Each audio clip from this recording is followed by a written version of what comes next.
ذکر فإن الذکرى تنفع المؤمنین سبحان ربک رب العزة عما یصفون وسلام علی المرسلین والحمد للہ رب العالمین اللہم صل علی سیدنا محمد وعلى آل سیدنا محمد وبارک وسلم اللہم صل علی سیدنا محمد وعلى آل سیدنا محمد وبارک وسلم اللہم صل علی سیدنا محمد وعلى آل سیدنا محمد وبارک وسلم. بلا لو آگے بلا لو.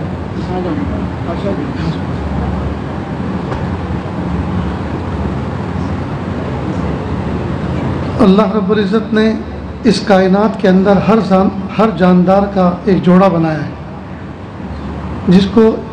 جس میں ایک کو مرد کہتے ہیں اور دوسرے کو عورت، ایک کو میل کہتے ہیں اور دوسرے کو فیمیل. ہر جاندار کا اللہ نے جوڑا بنایا. ان جاندار جوڑوں میں سب سے شاندار جوڑا وہ حضرت انسان کی جوڑی ہے، جس کو میاں بیوی کا رشتہ بھی کہا جاتا ہے اور مرد اور عورت کا رشتہ بھی کہا جاتا ہے. آج کی اس مجلس میں اس موضوع پہ گفتگو کرنے کا ارادہ ہے کہ معاشرے کے اندر یہ جو صنف نازک ہے عورت ذات، اس کے اندر جو بگاڑ آ رہا ہے اور ہمارے گھروں کے اندر جو بے راہ روی آتی جا رہی ہے اور آئے دن ہماری بچیاں گمراہ ہوتی جا رہی ہیں، یہ کئی مرتبہ کلمہ کفر پڑھتی جا رہی ہے، مرتد ہوتی جا رہی ہیں، اس کی روک تھام کس طرح ہو اور ہم ان کے اندر کون سے اخلاق ایسے پیدا کریں، ڈیولپ کریں جس کی وجہ سے وہ بے راہ روی سے بچ جائیں. لہذا سنیں اور دل کے کانوں سے سنیں. اقوام عالم کے اندر عورت ذات کے بارے میں مختلف رائے رہی ہیں. بعض لوگوں نے عورت کو اتنا سر پہ چڑھایا کہ ان کی مورتیاں بنا کے بٹھا دی، ان کو عبادت کرنے لگے. اور بعضوں نے اتنا گرایا کہ ان کو اپنے پیروں میں رون دیا. اسلام نے عورت ذات کے مرتبے کو وہ اہمیت دی جو اس کو حق تھا. لہذا اسلام کی روشن تعلیمات میں عورت ذات کو کس طرح سے زندگی گزارنا چاہیے اور اسلام کے ماننے والے اپنی بچیوں کی کیسے تربیت کریں، اس سے متعلق کچھ باتیں ہیں. سنیں اور دل کے کانوں سے سنیں. اللہ کے محبوب صلی اللہ علیہ وسلم نے فرمایا جس کے 3 بیٹیاں ہوں اور وہ ان کی اچھی تربیت کرے، ان کو ادب سکھائے، پھر بالغ ہونے پر ان کا نکاح کر دے تو اس کے لیے جنت واجب ہے. کتنا بہترین تصور پیش کیا اسلام نے. جس کے 3 بیٹیاں ہوں وہ ان کی بہترین تربیت کرے، ان کو ادب سکھائے اور جب وہ بالغ ہو جائے تو ان کا نکاح کرے تو اللہ رب العزت فرماتے ہیں کہ اس پر جنت واجب ہے. آج کل ہمارا حال یہ ہے کہ جن کے گھروں میں لڑکیاں پیدا ہوتی ہیں ان کے منہ پھول جاتے ہیں، وہ اللہ کی رحمت سے منہ بنا لیتے ہیں، وہ اللہ کی رحمت سے ناراض ہو جاتے ہیں. گویا اللہ تعالیٰ کے یہاں گویا اپنی مخالفت درج کرواتے ہیں. ہائے ہائے کہ اللہ بہتر جانتے ہیں کہ ہمیں کیا دینا مناسب ہے یا ہم بہتر جانتے ہیں کہ ہمیں کیا ملنا مناسب ہے. ظاہری بات ہے اللہ بہتر جانتے ہیں کہ ہمیں اللہ تعالیٰ کیا دولت دینا اللہ تعالیٰ کیا مناسب ہے. کئی مرتبہ میرے پاس یہ خبر آتی ہے، کوئی کہتا ہے کہ جی دعا کرنا، میری بیوی حمل سے ہے، بچے کی ولادت ہونے والی ہے. تو میں اکثر ان الفاظ میں دعا دیتا ہوں، پیارے اللہ بیٹا دے یا بیٹی دے، خوبصورت ہو، نیک سیرت ہو، اس کے علاوہ کوئی اور چیز نہ ہو. تو بہت سے لوگ مسکرا دیتے ہیں. کہا کہ یہ کیا دعا ہوئی کہ اس کے علاوہ کوئی اور چیز نہ ہو؟ کیا ہاتھی گھوڑا بیل بھی ہوتا ہے؟ بھائی ہجڑے بھی تو ہوتے ہیں کہ نہیں؟ وہ بھی تو انسانوں کے ہوتے ہیں. اگر کوئی ایسی مخلوق آ گئی تو کتنا مرنا جینا ہو جائے گا. ایک مرتبہ ایک شہر میں ایک شخص مجھے اپنے گھر لے گیا. پھر اس نے ایک بہت پیارے بچے کو بلایا اور بلانے کے بعد کہا کہ یہ میرا بچہ ہے اور یہ بچہ حافظ قرآن ہو رہا ہے، آپ اس کے لیے دعا کریں. میں نے اس کے سر پہ ہاتھ پھرایا، دعا دی، پھر کہا جاؤ بیٹا تم کھیلو. ان کو الگ کر دیا. پھر وہ بندہ پھوٹ کے رویا اور کہا آپ جو اپنی دعا میں ایک لفظ کہتے ہیں کہ اللہ ہمارے دلوں کے اندر بہت سی تمنائیں ایسی ہیں جن کو دل میں رکھ کر صحابی نے سکتے اور کسی کے سامنے کہہ بھی نہیں سکتے، ایسا لگتا ہے کہ آپ اس وقت میرے دل کی ترجمانی کرتے ہیں، یہ کیفیت تو میری ہے۔ میں نے کہا وہ کیا؟ کہ یہ جو بچہ ابھی آپ کی نظروں کے سامنے سے گیا ہے، یہ بچہ شیمین ہے۔ اب بتائیے کہ میں اس کو کسی کے سامنے کہہ بھی نہیں سکتا، دل میں رکھ کر سہ بھی نہیں سکتا، میرے اوپر کیا گزرتی۔ تو اس لیے بھائی لڑکے لڑکی کے چکر میں مت پڑو، اللہ تعالیٰ سے عافیت مانگو اور اللہ سے کہو پیارے اللہ، بیٹا ہو یا بیٹی ہو، خوبصورت ہو، نیک سیرت ہو، ہر عیب سے پاک ہو، میرے پیارے اللہ ہم اس کا استقبال کرنے کے لیے تیار ہیں، اور آپ ہمارے ہاتھ میں بہتر جانتے ہیں کہ آپ ہمارے لیے کون سی اولاد میں خیر سمجھتے ہیں۔ اگر بیٹا ہوا اور وہ بنا وقت کا ڈون جی، تو خاندان کی عزت ملیا میٹ کر دے گا کہ نہیں؟ اس لیے دوستو اس طرح کی بات اور ضد ہٹ در میں نہیں کرنی چاہیے، یہی ہونا چاہیے، یہ ہونا چاہیے۔ کئی مرتبہ شوہر اپنی بیویوں کو ایسی تلوار کی دھار پہ رکھتے ہیں، اب کی بار اگر تو نے بیٹا دے دیا، تیرے ہاں اگر بیٹا ہو گیا تو تجھے طلاق دے دو۔ ہائے ہائے، کیا اس کی بیچاری کے اختیار میں ہے بیٹا اور بیٹی پیدا کرنا؟ یہ تو اللہ کی شان ہے۔ اور اگر بیٹا اور بیٹی اس میں اگر کوئی عمل دخل ہے سائنس کی روح سے، تو وہ بھی مرد کو دخل ہے، اس میں عورت کا دخل نہیں ہے۔ تو جہالت کی وجہ سے، کم علمی کی وجہ سے ایسی ایسی نادانی کی باتیں کرتے ہیں آدمی کہ جس کے نہ کوئی سر ہوتے ہیں نہ پیر ہوتے ہیں۔ بہرحال تو اللہ کے محبوب صلی اللہ علیہ وسلم نے بیٹیوں کی پیدائش پر فضیلت بیان فرمائی۔ ایک صحابی رسول صلی اللہ علیہ وسلم محبوب صلی اللہ علیہ وسلم کے پاس آئے اور آ کر کہنے لگے کہ اللہ کے محبوب صلی اللہ علیہ وسلم، میں آپ کو ایک اپنا درد بھرا واقعہ سناتا ہوں۔ کہا سنائیے۔ کہ ہم لوگ ایسے معاشرے میں تھے اور ایسی جہالت میں ہم نے پرورش پائی ہے کہ ہمارے عرب کے معاشرے میں بیٹیوں کو زندہ درگور کرتے تھے۔ کہا میری بیوی حمل سے تھی اور مجھے کہیں سفر پہ جانا پڑ گیا تو میں سفر پہ چلا گیا، اور بیوی کے یہاں بیٹی ہوئی، بیوی کے یہاں بیٹی کی پیدائش ہوئی، تو میری بیوی نے اس بیٹی کو اپنی بہن کے یہاں بھیج دیا۔ جب میں نے آ کے پوچھا بھائی تم تو حمل سے تھی، تمہارے حمل کا کیا بنا؟ تو وہ بیٹی پیدا ہوئی تھی اور میں نے اس کو ٹھکانے لگا دیا۔ تو میں مطمئن ہو گیا کہ اچھا ہوا کہ مجھے یہ کام نہیں کرنا پڑا، میری بیوی نے کر دیا۔ پھر جب وہ بچی بڑی ہوئی اور جب اپنی خالہ کے ساتھ وہ آتی میرے گھر میں، تو مجھے اس سے ایک محبت ہو گئی، انسیت ہو گئی۔ وہ بہت پیارا پیارا بولتی تھی، دیکھنے میں بہت پیاری تھی۔ تو میری بیوی نے سوچا کہ اب تو میرے شوہر کو اس سے مناسبت ہو گئی ہے، محبت ہو گئی ہے، اب مجھے یہ راز کھول دینا چاہیے۔ چنانچہ اس نے کہا کہ یہ جو بچی آپ کو نظر آ رہی ہے نا، یہ کسی اور کی نہیں، یہ میری ہے، یہ آپ ہی کی بیٹی ہے۔ کہ بس میرے اندر کا خناس وہ جاگ گیا اور میں نے سوچ لیا کہ مجھے اس کو ٹھکانے لگانا ہے۔ ایک روز میں نے اپنی بچی کو ساتھ لیا، ہاتھ پکڑا، بیوی سے کہا کہ میں ابھی ذرا اس بچی کو گھمانے لے جاتا ہوں، اور راستے سے میں نے ایک کدال خریدی، پھاوڑا خریدا، اور میں شہر کے باہر لے گیا۔ میں نے گڑھا کھودا، اور جس وقت گڑھا کھود رہا تھا تو وہ بچی بہت پیارے پیارے انداز سے کہتی تھی، ابو آپ کو پسینہ آ رہا ہے، آپ کے اوپر مٹی پڑ رہی ہے، آپ یہ کام کیوں کر رہے ہیں؟ لیکن میرے اندر کا جو شیطان تھا وہ جاگا ہوا تھا، اور میں اس بچی کی باتوں میں نہ آ سکا، اور میں نے اس کی محبت بھری بات کا کوئی جواب نہیں دیا۔ میں اپنا کام کرتا رہا۔ جب گڑھا خود کے تیار ہو گیا، میں نے زور سے اس کو جھٹکا دیا اور بچی کو اس گڑھے میں گرایا۔ پھر میں نے اس پر مٹی ڈالنی شروع کی کہ ابو میری آنکھوں میں مٹی پڑ رہی ہے، ابو میرے بالوں میں مٹی پڑ رہی ہے، ابو مجھے بچا لو۔ لیکن میں نے اس کی ایک نہ سنی، یہاں تک کہ میں نے اس گڑھے کو مٹی سے پر کر دیا اور اس کی آہیں اور سسکیاں بند ہو گئیں۔ جب وہ صحابی رسول صلی اللہ علیہ وسلم اللہ کے محبوب صلی اللہ علیہ وسلم کے سامنے یہ واقعہ ذکر کر رہے تھے تو محبوب صلی اللہ علیہ وسلم پھوٹ پھوٹ کر رو رہے تھے، اور پھر کہا کہ اللہ کے محبوب صلی اللہ علیہ وسلم کیا میرا یہ گناہ بھی معاف ہو سکتا ہے؟ تو محبوب نے فرمایا الاسلام یہدم بما کان قبلہ، اسلام وہ دولت ہے کہ اسلام لانے سے پہلے جو کچھ گناہ کیے ہیں اللہ تعالیٰ اسلام کی برکت سے سب کو ختم کر دیتے ہیں۔ اور محبوب صلی اللہ علیہ وسلم نے دوبارہ سننے کی فرمائش کی، مجھے اس واقعے کو پھر سناؤ۔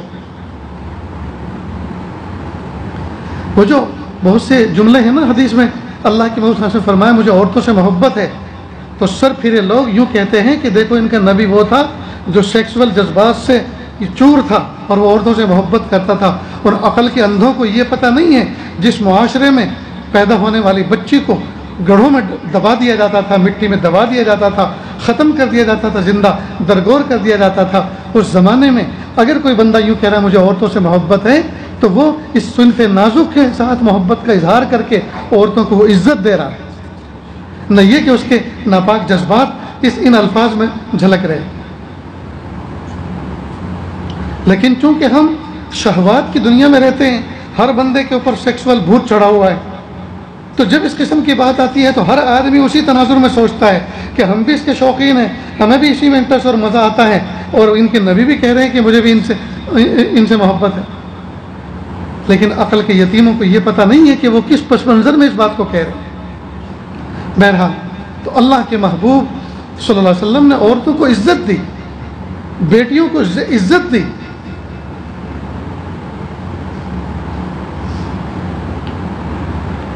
شریعت کا حکم ہے کہ بیٹا ہو یا بیٹی ہو 7ویں دن عقیقہ کریں۔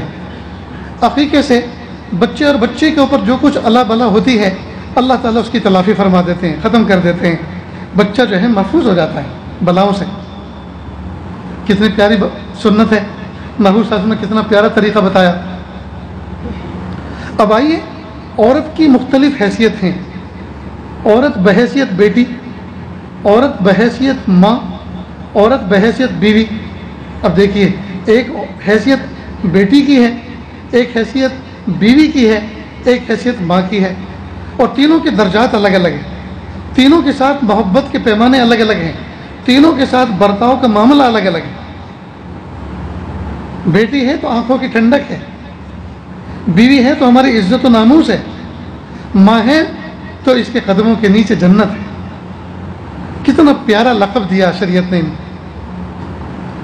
اب ہمیں ان کے ساتھ جیسے جیسے ان کے درجات ہوتے ہیں، ان کی حیثیتیں ہوتی ہیں، اسی طرح ان کے ساتھ برتاؤ کرنا ہے۔ لہٰذا جب اللہ تعالیٰ ہمیں بیٹی عطا فرمائیں تو ہم کوشش اس بات کی کریں کہ اللہ تعالیٰ نے فطری زیور جو اس کو دیا ہے حیا کا، ہم اس کی حیا کو اڑنے نہ دیں، ہم اس کی حیا کو فوت ہونے نہ دیں، ہم اس کی حیا کو مٹنے نہ دیں، ہم اس کی حیا کو ختم ہونے نہ دیں۔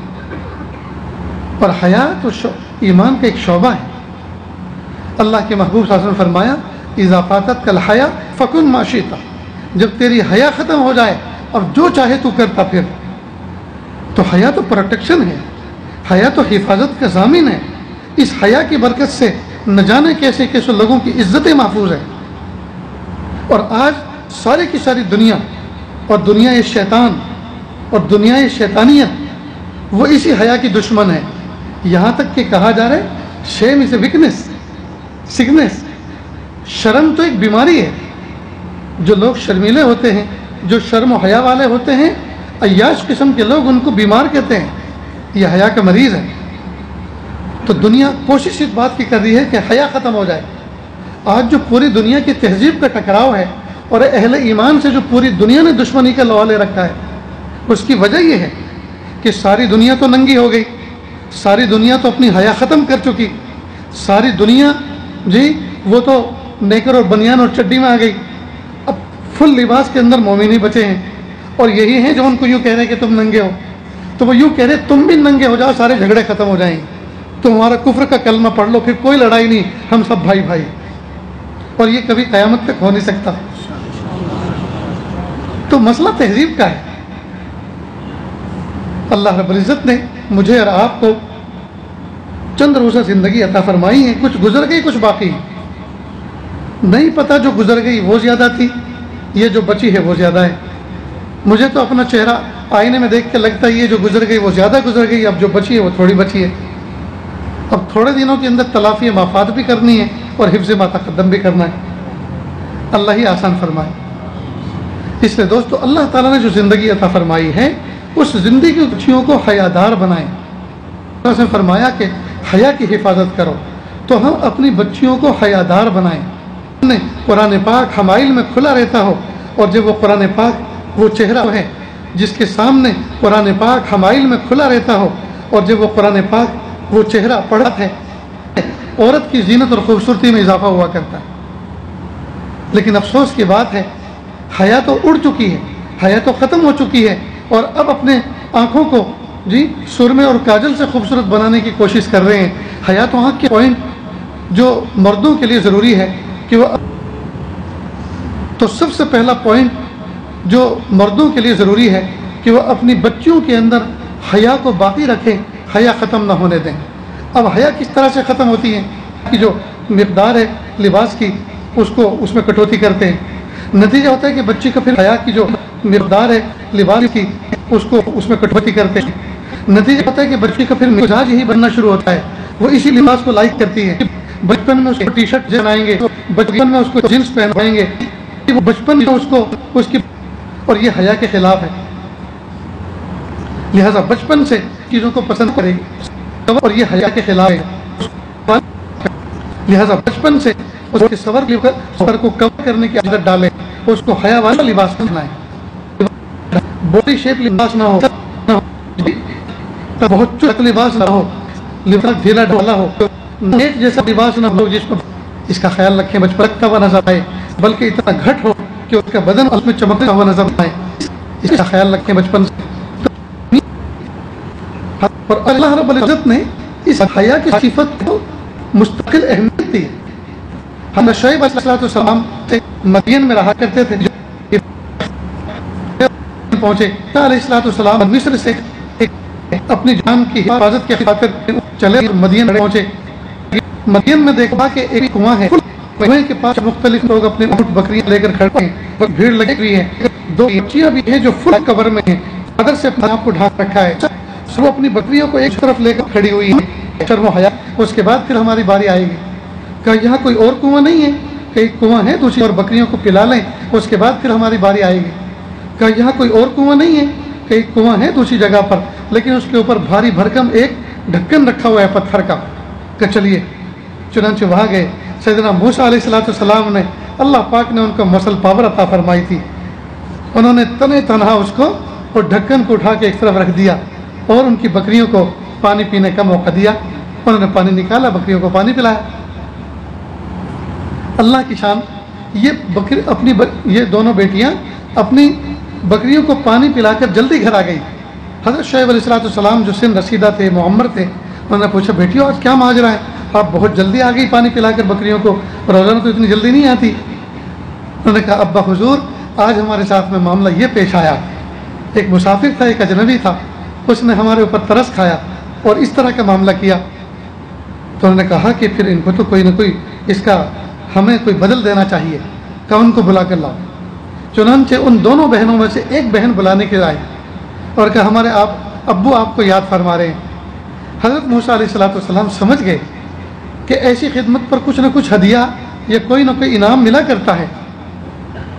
تو فوراً اللہ کی طرف متوجہ اور کہا رب کریم آپ کی طرف سے جو بھی کچھ میری طرف نازل ہو میں اس کا محتاج ہوں, میں اس کا فقیر ہوں. اللہ اکبر کریں. چنانچہ چلے تو قرآن پاک میں اس واقعے کو کن الفاظ میں جو ہے تذکرہ فرمایا گیا, فجاءتہ احداہما تمشی علی استحیاء. تھوڑی دیر بعد ان دونوں عورتوں میں سے ایک ان کے پاس آئی شرم و حیا سے چلتی ہوئی, شرم و حیا سے چلتی ہوئی. تو شرم و حیا کو مینشن کیا, اس کو پن آؤٹ کیا کہ شرم و حیا سے چلتی ہوئی آئی اور کہا کہ ہمارے ابو آپ کو یاد فرما رہے ہیں. اور آگے خود نہیں چلی کہ ایک مرد پیچھے چلے اور اس کی نظریں ان کو ناپتی پھریں, خود پیچھے رہیں اور ان کو آگے چلا, آپ آگے چلیں. اور ہاتھ میں کچھ کنکریاں لے لی, جب رائٹ لیفٹ کو چلنا ہوتا تو ادھر کو کنکری پھینک دیتی اور وہ سمجھ جاتے کہ ادھر کو چلنا ہے. کلام بھی نہیں کیا کہ کلام سے کہیں مناسبت اور محبت پیدا نہ ہو جائے. ہائے ہائے کیا اسلام کا حسن ہے دوست. عورتوں کی آواز میں پردہ ہے, اور پردہ اس لیے رکھا کہ اسی سے کشش, سب سے پہلے رغبت اسی چیز سے ہوتی ہے. دیکھنے سے شوق پیدا, شوق سے پیدا طلب. آدمی دیکھتا ہے تو دل میں طلب و شوق پیدا ہوتا ہے, باتیں کرتے ہیں تو شوق پیدا ہوتا ہے. تو یہاں ایک اور نقطہ سمجھیے, مصر کے اندر وہ پہاڑ ہے کوہ طور, جہاں سیدنا موسیٰ علیہ السلام اللہ تعالیٰ سے ہم کلامی کے لیے جایا کرتے تھے. اللہ پاک نے 4-5 سال پہلے اس عاجز کو بھی موقع عطا فرمایا, ہم بھی وہاں گئے تھے. تو حضرت موسیٰ علیہ السلام اللہ سے گفتگو فرماتے تھے. کسی نبی نے 1,24,000 کم و بیش انبیاء آئے, کسی نبی نے یہ فرمائش نہیں کی اللہ مجھے آپ سے بات کرنی, مجھے آپ کو دیکھنا ہے, یہ نہیں کہ مجھے آپ کو دیکھنا ہے. صرف واحد حضرت موسیٰ علیہ السلام تھے جنہوں نے کہا مجھے آپ کو دیکھنا ہے. کیوں کہا؟ بات جو کرتے تھے, بات جو کرتے تھے, محبت پیدا ہو گئی تو بات کیا, کیا بات تو کرتے ہیں, ذرا آپ دکھا بھی تو دو اپنے آپ کو آپ کیسے ہو. معلوم ہے جب کوئی بھی مرد کسی عورت سے بات کرے گا تو وہ اس سے ملاقات کی تمنا ضرور کرے گا, دیکھنے کی تمنا ضرور کرے گا. لہٰذا پہلے سے کہا کہ یہ بھئی جس راستے پر چلنا ہی نہیں اس کے کلومیٹر کیوں پوچھتے ہو, جس درخت کے پھل کھانا ہی نہیں ہے تو اس درخت کے پھل گنتے کیوں. زنا سے روکنا تھا تو زنا کی طرف پہلا قدم بدنگاہی تھی, اس سے روک دیا, خبردار نظریں جھکا کے رکھو, باتیں مت کرو. اور اگر بات کرنے کی ضرورت بھی پیش آ جائے تو عورتوں کو کہا کہ تم کس اسٹائل میں ہم سے بات کریں گے, ایسے بھاری بھرکم انداز میں بات کرو کہ اس کے اندر اگر کوئی خناس بیدار ہو رہا ہو, اندر کا شیطان بیدار ہو رہا ہو تو بیٹھ جائے, اس انداز سے بات کرو.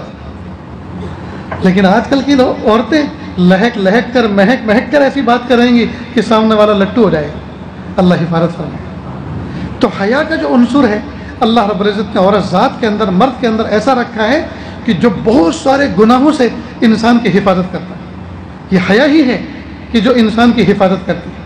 اگر عورت کی حیا ختم ہو جائے تو پھر ایک عورت نہ جانے کتنے ہزار مردوں کو بگاڑتی ہے, ایک عورت نہ جانے کتنے ہزار مردوں کو بگاڑتی ہے. مرد کے بگڑنے میں بہت بڑا کردار عورت ذات کا ہے, ورنہ کیا مجال کہ وہ اپنی طرف اگر کسی کو چانس نہ دے تو کیا مجال کہ کوئی مرد اس کی طرف نظر اٹھا کے بھی دیکھے. تو چونکہ ادھر سے دعوت گناہ پہلے چلتی ہے, ادھر سے ڈھیلاپن پہلے ہوتا ہے, ادھر سے پہلو جو ہے پہلے نظر آتا ہے, لہٰذا آدمی گمراہ ہو جاتا ہے. تو حیا کو ہم اپنے بچوں کے اندر جو ہے اس کو محفوظ رکھیں. بچوں کو فل لباس پہنائیں, ڈھیلا ڈھالا لباس پہنائیں, ان کا سر ڈھانکنے کی عادت بنائیں, ان کو فیشنیبل بال کاٹنے کا مزاج نہ بنائیں. جب بچے سمجھدار ہو جائیں ہرگز ان کو ہیئر کٹنگ جو ہے اس طرح کی نہ ہو جن کو وہ پسند آنے لگے, ان کی چوٹی چھوڑو بچیوں کی. تو حیا یہ انتہائی اہم عنصر ہے اور پوائنٹ ہے, خاص طور سے لڑکی ذات کے اندر کہ وہ محفوظ رہے. آج کل پڑھائی کے عنوان پر ماں باپ اپنے بچوں کو انٹرنیٹ کا کنیکشن دیتے ہیں, موبائل فون دیتے ہیں, اور سمجھ یہ رہے ہوتے ہیں کہ ہمارے بچے ہماری بیٹی ترقی کر رہی ہے. وہ کالج میں اور نالج میں تو ترقی کرے یا نہ کرے, لیکن فحاشی میں اور گناہوں میں ضرور ترقی کرتی ہے, بد کرداری میں ضرور ترقی کرتی ہے. میں تو آج کل دیکھتا ہوں, اب سے 20-25 سال پہلے جب یہ سیل فون عام نہیں تھا, ہر آدمی ٹرین کے اندر کتابیں پڑھتا تھا. باقاعدہ ردی کی کتابیں بیچنے والے آتے تھے, یوزڈ کتابیں, اس میں ہسٹوری ہوتی تھی, اس میں ناولز ہوتی تھی, جس طرح طرح کی کتابیں ہوتی تھیں. آدمی اس میں کتاب کے ساتھ وقت گزارتا تھا. ہر مسافر اپنے ساتھ ایک اخبار لے کر چڑھتا تھا, اخبار پڑھتا تھا, ہوائی جہازوں میں بھی اور ٹرینوں میں بھی. اب نہ ہوائی جہاز میں کوئی پڑھنے کی چیز لے کر بیٹھ رہا ہے اور نہ ٹرینوں کے اندر کوئی پڑھنے کی چیز لے کر بیٹھا ہے. ہر آدمی دیکھنے کی چیز لے کر بیٹھا ہوا, ہر آدمی اس میں لگا ہوا, مست ہیں بالکل. کیا عورتیں, کیا جوان لڑکیاں, کیا ٹین ایجر لڑکے اور لڑکیاں, ہر آدمی کانوں کے اندر یہ گھسا رکھے ہیں ایئر بڈ, اور ان کے ذریعے سے جو ہے وہ میوزک میں لگے ہوئے ہیں, بدن تھرک رہے ہیں. بعض مرتبہ تو میں بچوں کی دیکھتا ہوں کہ انگلیوں کا رخ بدل گیا ہے ان کا, کثرت سے ٹائپ کرنے کی وجہ سے, موبائل فون میں اسکرین ٹچ کی وجہ سے ان کی انگلیوں نے شیپ بدل دی ہے اپنی. کتنا یوز ہو رہا ہے فون. تو بچوں کو موبائل دینے میں جلدی نہ کریں, اور اگر دینا ہو تو اس کی کنڈیشن رکھیں. بیٹا رات کو جب تم اپنے بیڈ روم میں جائیں اس وقت ہمارے کمرے میں فون جمع کرا دیں. ہوتا کیا ہے, ماں باپ تو اپنا اسٹاپر بند کر کے سو جاتے ہیں اور بچے رات بھر جاگتے ہیں, انٹرنیٹ پہ تماشے دیکھتے ہیں, چیٹنگ کرتے ہیں, سیٹنگ کرتے ہیں, نہ جانے کیا کیا کرتے ہیں. اور جب اذان ہوتی ہے اسی وقت جلدی سے فون بند کر کے تکیے کے نیچے چھپا دیتے ہیں. گویا ساری دنیا کی ابتدا اذان سے اٹھنے کی ہو رہی ہے اور ان کی نیند کی ابتدا اذان سن کر ہو رہی ہے. کتنی بدبختی کی بات ہے. ماں باپ یہ سوچتے ہیں ہمارے بچے تو بہت پیارے ہیں, بہت معصوم ہیں, اور یہ جو اپنی پڑھائی میں لگے ہوئے ہیں، یہ پڑھائی میں نہیں لگے، یہ دنیا بھر کی عیاشیوں میں لگے ہوئے۔ جن چیزوں کا پتہ شادی کے بعد لڑکے لڑکی کو ہوتا ہے، وہ پتہ آج کل کے 5 6 7 سال کے بچوں کو ہو گیا ہے۔ اللہ اکبر کریں۔ اس لیے رات کو نیٹ کا کنیکشن آف کریں، وائی فائی کو آف کریں، اور بچوں کے موبائل اپنے کمرے میں جمع کریں، اور صبح کو فجر کی نماز کے بعد، صبح کے معمولات اور تلاوت کے بعد پھر ان کے حوالے کریں۔ عرب کے ایک بہت بڑے عالم ہیں، انہوں نے بہت بہترین ایک مضمون تیار کیا، اپنے گھر کے سارے بچوں کو جمع کیا، افراد کو، اور سب کو جمع کرنے کے بعد انہوں نے ایک چھوٹی سی تقریر کی اور کہا دیکھو بھائی، جب سے یہ مصیبت موبائل کی نہیں آئی تھی، انٹرنیٹ کی نہیں آئی تھی، ہم مطالعہ کرتے تھے، ہم پڑھتے تھے، ہم لکھتے تھے، ہم ترقی کر رہے تھے، اور جب سے یہ چیز آئی ہے، جب ہم دیکھ رہے ہیں گھر کا ہر فرد فون میں لگا ہوا ہے، ہر فرد واٹس ایپ پہ لگا ہوا ہے، ہر فرد جو ہے موبائل میں لگا ہوا ہے، لہٰذا ایک قانون اور ضابطہ بنایا جاتا ہے، رات کے 10 بجے کے بعد کوئی بھی فون استعمال نہیں کرے گا، ایک بات۔ دوسرا، فجر کی نماز کے بعد، اشراق کے بعد اپنا فون آن کریں گے، اور 15 منٹ کنٹینیو، اس سے زیادہ کوئی بھی موبائل اور کوئی بھی انٹرنیٹ کنیکشن استعمال نہیں کرے گا۔ 15 منٹ کے اندر جتنی پوسٹیں آئی ہیں، جتنی ڈاک آئی ہے، اس کو دیکھ لو، کلیئر کر لو، جواب دے دو، اس کے بعد 3 گھنٹے کے لیے اپنے ڈیٹے کو آف کر رکھنا ہے، اپنا ڈیٹا آف رکھنا ہے۔ فون تو چالو رہے گا، کال تو کسی کی بھی آ سکتی ہے، لیکن انٹرنیٹ کی جو شرارتیں ہیں، جو اس کی وہ پرستانیاں ہیں، وہ سب آف رہیں گی، اور 3 گھنٹے یکسوئی کے ساتھ پڑھنے والے پڑھنے میں لگیں، کام کرنے والے کام کرنے میں لگیں، گھر بار کا کام کرنے والے گھر بار کا کام کریں۔ 3 گھنٹے کے بعد پھر 15 منٹ کے لیے اپنا ڈیٹا آن کریں، اس کے بعد 3 گھنٹے کے لیے پھر بند کریں۔ اس طرح سے آپ کرو گے تو زندگی میں کچھ کر سکو گے، ورنہ کچھ بھی نہیں کر سکو گے۔ یہ انہوں نے اصول بنایا۔ آج کل کے جو بچے اسکول کالج جاتے ہیں، ماں باپ کی ذمہ داریاں اور زیادہ بڑھ گئی ہیں کہ ان کے اوپر کڑی نظر رکھیں۔ ایک تو ان کو تنہائی کے اندر کمروں میں سونے کے لیے جو جگہ دیتے ہیں، آج کل روم سسٹم ہوتے ہیں، تو ان کا دروازہ اوپن رکھو، ان کا ڈور کلوز مت کرو، تاکہ ہر وقت ان کو اس بات کا احساس ہو کہ ہمیں کوئی دیکھنے والا کبھی بھی آ سکتا ہے۔ دوسرا، اس بات کا ان کو مکلف کرو کہ وہ لائٹ آن کر کے سویا کریں، اس لیے کہ اندھیرا کر کے سونا یہ تو شادی شدہ کے لیے سنت ہے، ورنہ نوجوان بچے ان میرڈ غیر شادی شدہ اگر اندھیرا کر کے سوئیں گے تو اندھیرا خود دعوت گناہ دیتا ہے، اندھیرے میں آدمی کے خیالات منتشر ہوتے ہیں۔ لہذا بچوں کو کہیں کہ بیٹا لائٹ آن کر کے سونے کے عادی بنو، اور دروازہ اوپن رکھو۔ اگر ان کو انٹرنیٹ کرنا ہے، استعمال کرنا ہے، کچھ چیز سرچ کرنی ہے، تو ان کو کہو کمرے میں نہیں، آپ اوپن اسپیس پر آؤ، کھلی جگہ پر آؤ، جی ہال کے اندر آؤ، تاکہ ہر وقت آپ کے پاس کوئی آنے جانے والا رہے اور آپ کو اس بات کا احساس رہے ہمیں کوئی دیکھنے والا دیکھ رہا ہے۔ اگر آپ اس طرح کرو تب آپ کو انٹرنیٹ کا کنیکشن دیتے ہیں، موبائل فون دیتے ہیں، اور اگر اس طرح نہیں کرو گے تو بیٹا یہ ہم تمہارے نفع کے لیے کہہ رہے ہیں، یہ پابندیاں لا رہے ہیں، ورنہ تم کہیں کے بھی نہیں رہو گے، نہ دنیا کے رہو گے نہ دین کے رہو گے۔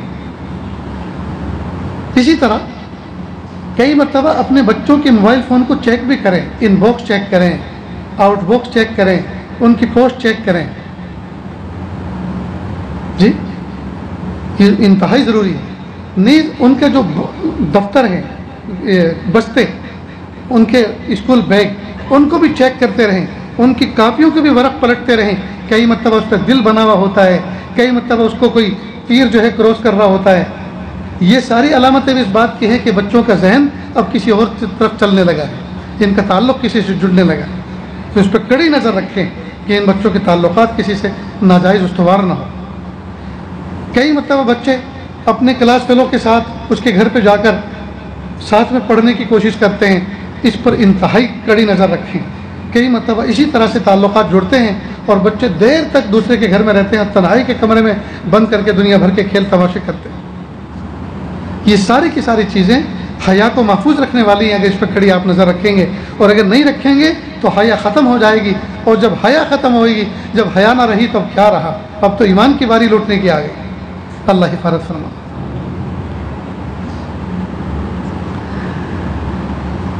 ایک مرتبہ اللہ کے محبوب صلی اللہ علیہ وسلم نے صحابہ کرام کے سامنے ایک سوال پیش کیا کہ یہ بتاؤ عورت کے لیے کیا چیز بہتر ہے؟ سارے صحابہ پریشان کہ اللہ کے منہ سے سوال کہ ہم کیا جواب دیں. حضرت علی رضی اللہ عنہ مجمع سے اٹھے اور سیدھے گھر میں گئے. حضرت فاطمہ الزہرا رضی اللہ عنہ سے پوچھا کہ اللہ کے منہ سے فرمایا عورت کے لیے سب سے بہتر چیز کیا ہے؟ تو آپ بتاؤ. انہوں نے کہا عورت کے لیے سب سے بہتر چیز یہ ہے کہ اس کو کوئی کسی مرد کی نظر اس پہ نہ پڑے، اور دوسرا یہ کہ اس کی نظر بھی کسی مرد پہ نہ پڑے، نہ کسی مرد کی نظر اس پہ پڑے اور نہ اس کی نظر کسی مرد پہ پڑے. یہ سب سے بہتر چیز عورت کے لیے ہے. حضرت علی رضی اللہ عنہ گھر سے باہر تشریف لائے، محبوب صلی اللہ علیہ وسلم کو یہ جواب سنایا. اللہ کے محبوب صلی اللہ علیہ وسلم بڑے خوش ہوئے اور فرمایا کہ فاطمہ تو میرے دل کا دوسری فاطمہ تو میرے دل کا ٹکڑا ہے. دوسری چیز، سب سے پہلی چیز اب بچوں کی تربیت میں حیا کو سلامت رکھنا ہے. دوسری چیز بچی کے اندر بچپن سے نیکی کا شوق پیدا کیا جائے. چھوٹی سی تسبیح دیں اس کو اللہ اللہ کرنے کے لیے، چھوٹا سا مسلح بنا کے دیں، خرید کے دیں اللہ کے سامنے جھکنے کے لیے. جی اس کو چھوٹی چھوٹی دعائیں یاد کرائیں اور اس کو دائیں ہاتھ سے اچھے کام کرنے کا دائیں ہاتھ سے آرڈر دیں. کھانے میں دائیں ہاتھ، ہر اچھے کام میں دائیں ہاتھ. کوئی چیز کسی کو دینا ہے تو دائیں ہاتھ سے. دائیں بائیں کا فرق اس کو سمجھائیں. استنجا خانے میں جائیں تو بائیں قدم سے اس کو اندر داخل کرائیں. اس کو یہ سننا سمجھ. پہننے نکالنے کی چیز آئے تو دائیں ہاتھ میں پیر میں پہلے پہنیں، اور نکالنے کی باری آئے تو بائیں ہاتھ سے اور بائیں پیر سے پہلے نکالیں. چپل پہننے کی باری آئے تو دائیں پیر میں پہلے پہننے کا کہیں. جب نکالنے کی باری آئے تو بائیں پیر سے پہلے نکلوائیں. تو چھوٹی چھوٹی سنتیں جب زندگی میں آئیں گی تو سنت کے اندر میگنیٹک پاور ہے، اس کے اندر کشش ہے. جب بندہ ایک سنت پر عمل کرے گا اللہ اس کی برکت سے دوسری سنت پر عمل کرنا آسان فرمائے. تو ہم اپنے بچے اور بچیوں کو نیکی کا شوق ان کے اندر پیدا کریں. کوئی فقیر آیا دروازے پہ صدا لگائی، جاؤ بیٹا یہ روپیہ لو، 2 روپیہ دو، بسم اللہ کر کے کرواؤ. بیٹا یہ تمہارے لیے، اور یہ جو چیزیں سب کے لیے تم اپنے ہاتھ سے دو، دائیں ہاتھ سے دو بسم اللہ کر کے.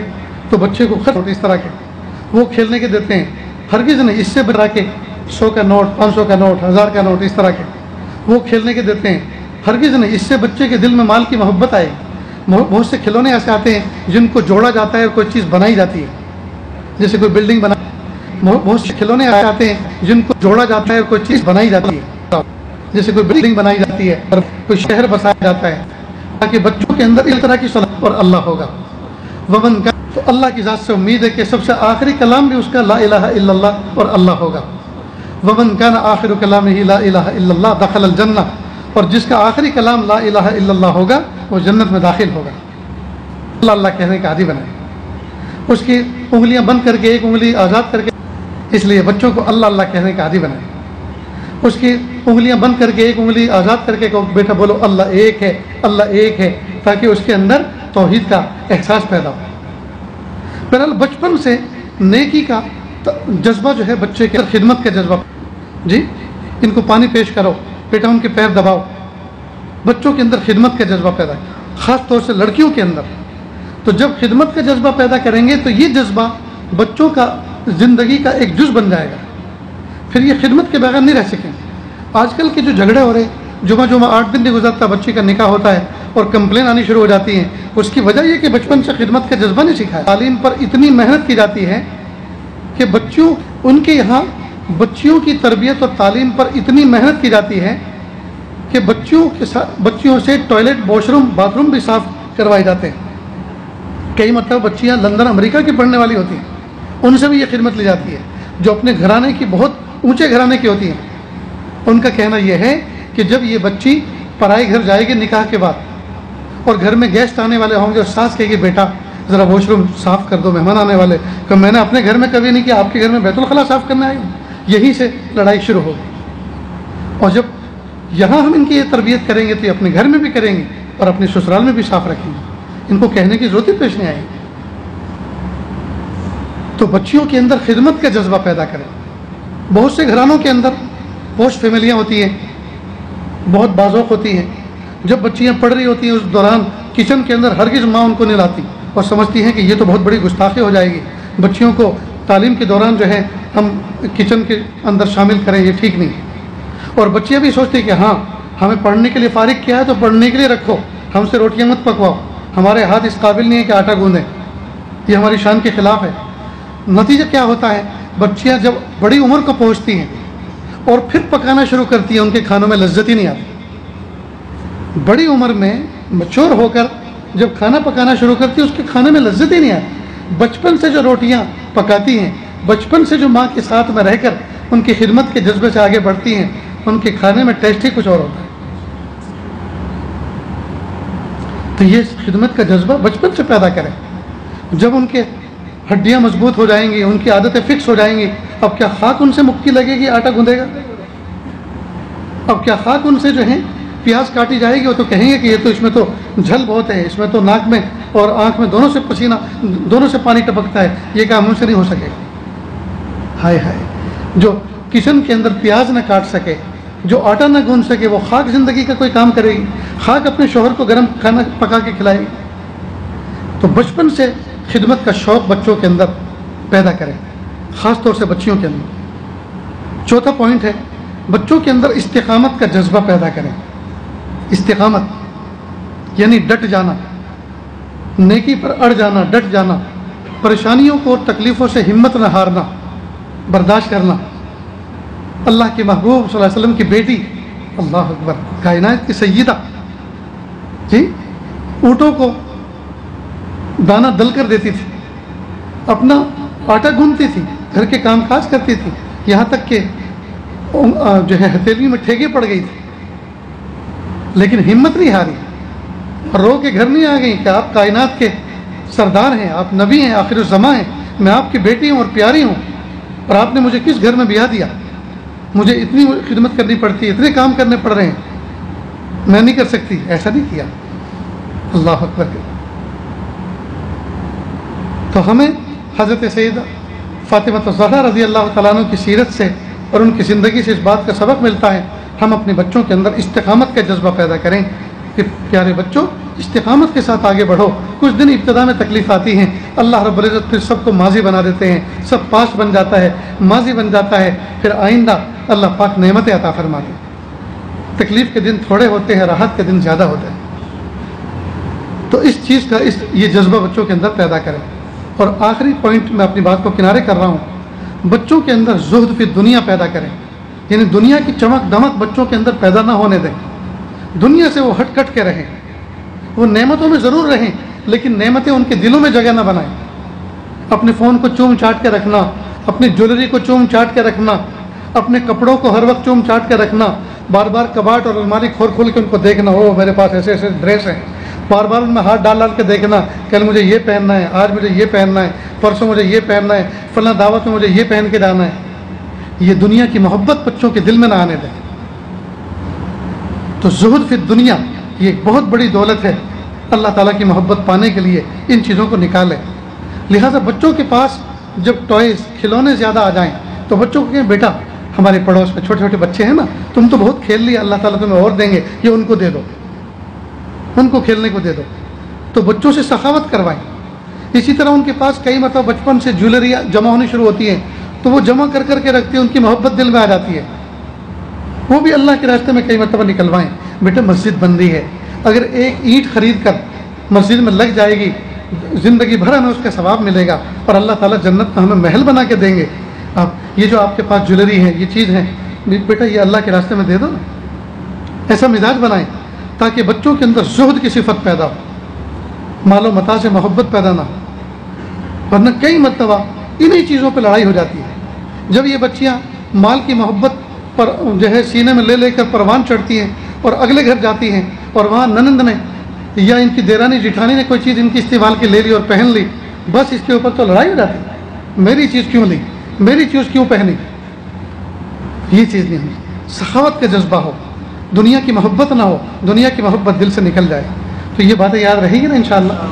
اگر ہمارے گھروں کے اندر یہ سب چیزیں پیدا ہوں گی، انشاءاللہ کئی مجلس تک یہ موضوع چلے گا۔ ابھی تو بیٹی کس طرح سے پروان چڑھنی ہے، پھر آگے چل کر کامیاب بیوی یہ بچی کیسے بنے گی، پھر کامیاب ماں یہ بچی کیسے بنے گی، اس موضوع پر انشاءاللہ کئی مجلسیں ہوں گی۔ بس یہ باتیں آپ یاد رکھیں۔ مجھے امید ہے کہ اگر ہم ان باتوں کو اچھی طرح سے یاد رکھیں، ان پر عمل کریں گے ہمارا گھر جنت کا نمونہ بنے گا، ہماری بچی اگلے گھر جا کر ہمارا نام روشن کرے گی، اپنے کردار سے اپنی تعریف کہلوانے کے قابل بنے گی، ہماری بچی کی طرف سے انشاءاللہ کوئی کمپلین نہیں آئے گی۔ اللہ تعالیٰ کہنے سننے سے زیادہ عمل کی توفیق عطا فرمائے۔ وآخر دعوانا ان الحمد للہ رب العالمین۔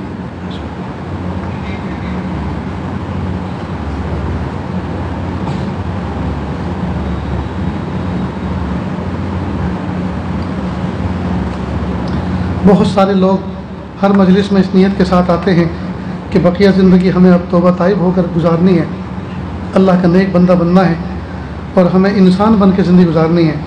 تو میں توبہ کی کلمات پڑھاتا ہوں، میرے پیچھے پیچھے پڑھتے چلیں۔ بسم اللہ الرحمن الرحیم۔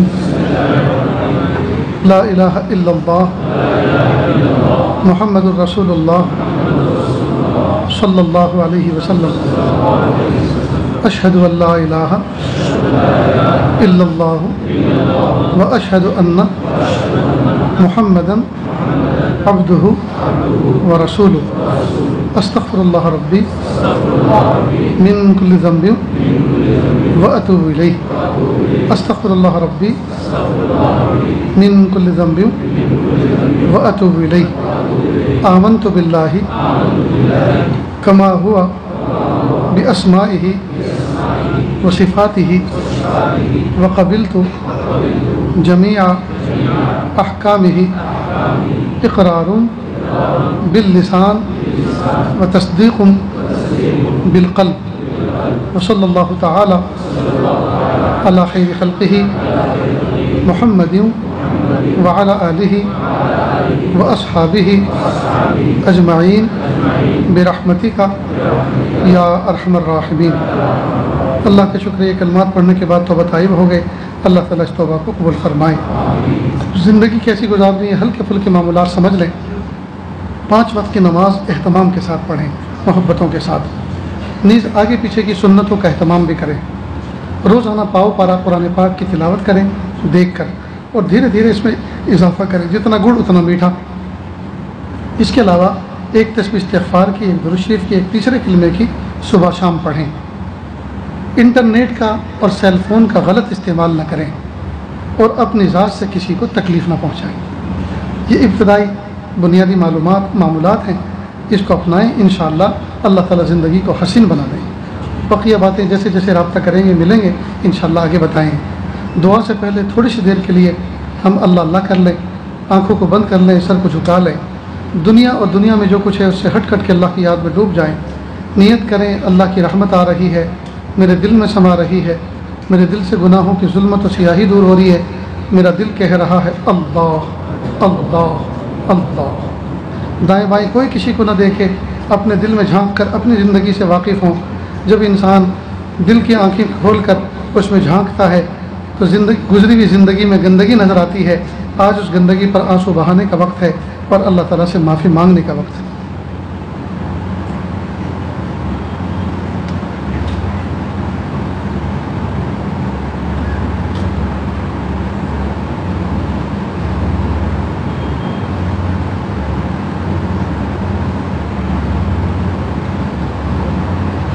کس سے مانگیں کہاں جائیں، کس سے کہیں، اور دنیا میں حاجت روا کون ہے۔